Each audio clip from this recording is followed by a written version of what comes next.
Saving money is the fastest way to go broke. If you're holding on to cash, you are losing money every single day. Let me explain why and talk about an alternative that can actually make you money. What I want to talk about in this video is how inflation eats away at your cash every single day and how real estate over time always goes up in value. By the end of this video, you'll understand why holding onto your cash is a losing game, and I'll give you an alternative to actually make money and hedge against inflation. Let me read you ChatGPT's definition of inflation so you can get a clear picture of it. So inflation is the rate at which general level of prices for goods and services in an economy rise over time, causing the purchasing power of money to decrease.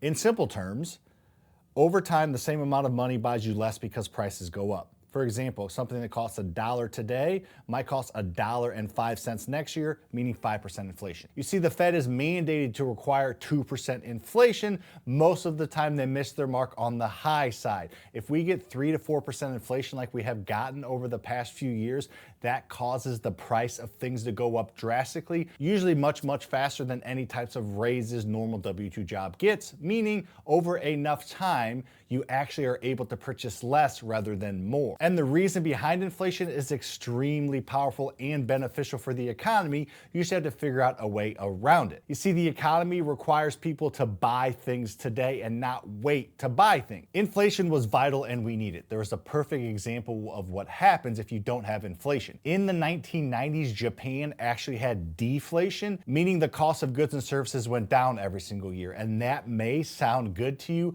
but it's not, because what happens is when people think that something's going to cost less in the future, they hold on to their money. And a good economy requires money to move consistently. So it completely freezes and froze Japan's economy for decades. They are still recovering from deflation because everybody froze their money and didn't spend, and an economy requires people to spend money to keep the economic cycle turning. Just know inflation is good for an overall economy. You just have to understand how to not focus on cash and focus on other things that inflation benefits. Inflation is often referred to as a hidden tax. Every single year that you have money sitting in the bank or cash sitting in your pocket, it loses a few percent of value. It's like you getting taxed 2, 3, 4, 5% every single year without even knowing it. This is why people that focus on cash and even people that focus on getting raises at their job and saving their cash never tend to get ahead. Yeah, you could really crush it at your W-2 job and create more money and save your money, but it's still going to be tough to retire anytime soon. If your goal is to retire at 65,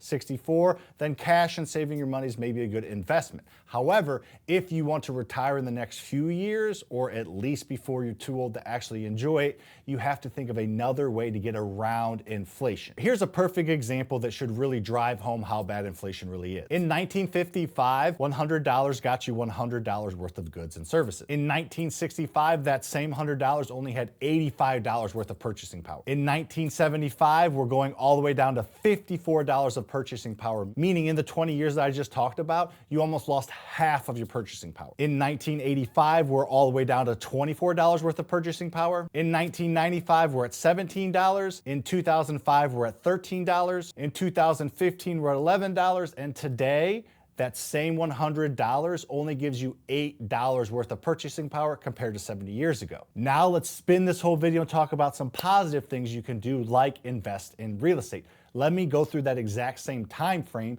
and show you what real estate values did compared to what dollars did. In 1955, the average house had a value of $18,000.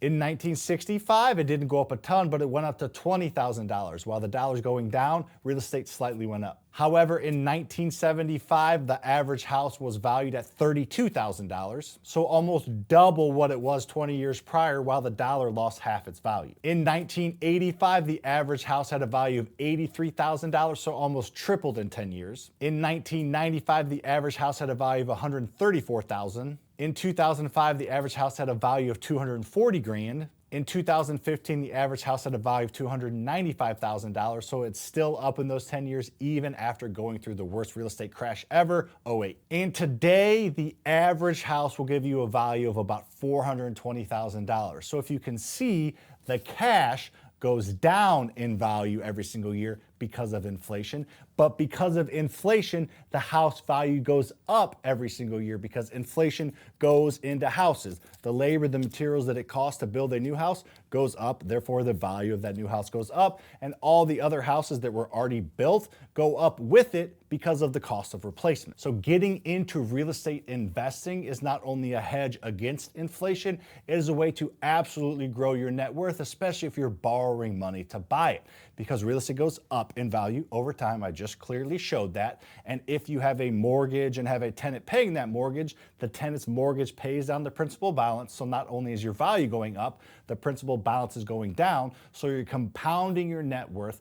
On top of all of that, you should get tax-free cash flow, because if you're doing things right and you're buying a rental property that cash flows, you're paying all your expenses and you get money left over every single month, and it will most likely be tax-free because of the benefits of real estate investing. Here's a perfect example. In 2014, the average brand new car costs about $30,000 to buy. So $30,000 got you one new car. Flash forward to today, the average new car costs about $50,000. So $30,000 10 or 11 years ago got you a brand new car. Today, $30,000 gets you 60% of a brand new car because of inflation and the cost of goods going up. And in 2014, I bought my very first rental property. It had a value after it was repaired of $125,000. However, flash forward 11 years later to 2025, it currently has a value of $240,000. So while cash and things you can buy with cash went down over the past 10 years, real estate drastically went up, and that's just one property. So what can you do about it? You're probably not sitting on a bunch of cash, and you're probably not able to just go buy a ton of real estate. But what you can do is you can understand the steps and processes that go into buying real estate using little to none of your own money. I own $50 million worth of real estate that I've been able to buy without using any of my own money, all because I understand the process of leverage and the process of borrowing other people's money to buy it. I didn't come from anything, and I promise you can do something very similar. If you'd like to learn how to get into this game to buy real estate either with your cash or somebody else's cash, make sure to like this video, hit the subscribe button, and check out this video over here where I walk through with you how to buy rental properties using other people's money. See you on the next one.